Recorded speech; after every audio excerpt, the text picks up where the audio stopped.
Oh, hello. Thanks for tuning in. My name's Rob Tart, and this is Pie's Perspective. Okay, Fluffy, we gotta go. People are waiting on us.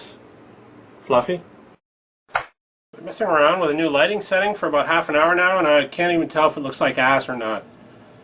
Anyway, first let me start by saying that I was contacted by Stir Fry TV, and I'm being featured on Stir Fry's But What Do I Know? Now I want to send them a great big thank you. I really appreciate it. This is a real test for me. All indications are that I do have an audience for what I do, and it'll be interesting to see how my show does with some exposure. Anyway, thanks again Stir Fry TV, and you guys walk. Several pilots in China lied on their resume about their flying experience in order to get a job. Now, it wasn't just a couple of pilots misrepresenting themselves on their resume.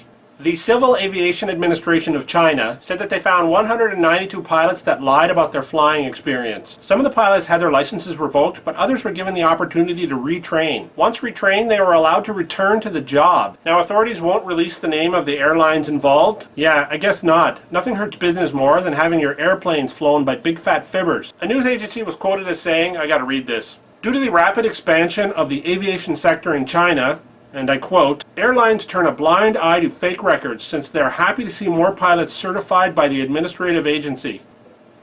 Well, how comforting.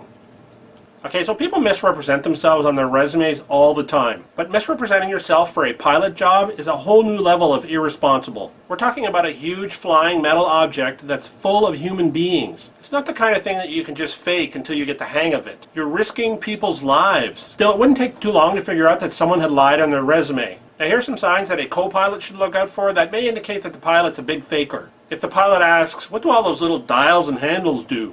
If during the approach the pilot says, "Which one of those little roads should I land on?" If the pilot asks, "Which one is the gas and which one is the brake?" If he asks where the cigarette lighter is so that he can rock out to tunes on his MP3 player? If he calls into the tower and says, "Brake 19, this here's a rubber duck, you got a copy on my pig pen, come on back?" I think one solution to the problem would be to have a pop quiz. You ask the pilot questions about aviation that he or she should know the answer to. Then if they get them wrong, you strap on a parachute and you throw them out of the plane. And as a bonus, you tell them that the chute was packed by somebody who lied on their resume about their ability to pack chutes.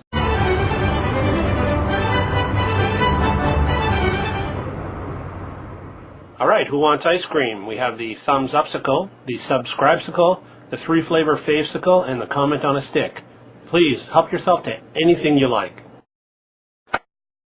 A couple named Thomas and Lon Reddenberry from Upson County, Georgia, are suing a grocery store chain because the husband claims that he found a used tampon in his box of cereal. Now, the couple bought a box of chocolate chip crunch cereal from a Save-A-Lot store. The man then claims that he found the tampon in his cereal bowl only after taking a bite of cereal. Now, I'm personally not buying this story, or the cereal for that matter, just in case I'm wrong. When you pour cereal into a bowl, you actually watch to make sure that you don't overfill the bowl. You mean to say that you didn't notice a used tampon coming out of the bowl while you were pouring your cereal? It's not the type of thing that would just blend in. Then you claim you took a bite before noticing the tampon? So the tampon must have been in plain view if you noticed it that quickly. So when you looked down to take a spoonful, you didn't think to yourself, "Hey, that looks like a used tampon on my cereal. I think I'll investigate it further right after I take a bite. I didn't know this cereal came with a prize. A Captain Pink action figure complete with a bungee cord?" I think if somebody from the cereal company was involved, they probably wouldn't have thrown in an item that contained their own menstrual fluid. I mean, I could see a dead rodent, a copy of the Inquirer, that sandwich that's been in the company fridge for 3 years. The whole thing smells a little fishy to me. Now, if this couple actually wins the case, people are going to start coming out of the woodwork with their own cereal stories. People are going to start claiming they found all kinds of things in their cereal. A hamster running on its wheel, a Christmas tree, the 90210 box set, a family of 4. On the other hand, if it turns out that this couple faked the incident so that they could make money, well, I think the punishment should fit the crime. You collect fluid and matter from all the orifices of 10 complete strangers, you mix them up into a nice fine stew, and then have them eat it. Now, not to be a complete jerk, throw in a little oregano just to enhance the flavor. This week's question is, what could a pilot say or do that might give you the impression that he may have lied on his resume? Anyway, that's all I have for this week. Thanks for watching, and remember, it's not necessarily right or wrong, it's just my perspective. Alright, Fluffy, I'm getting kind of tired.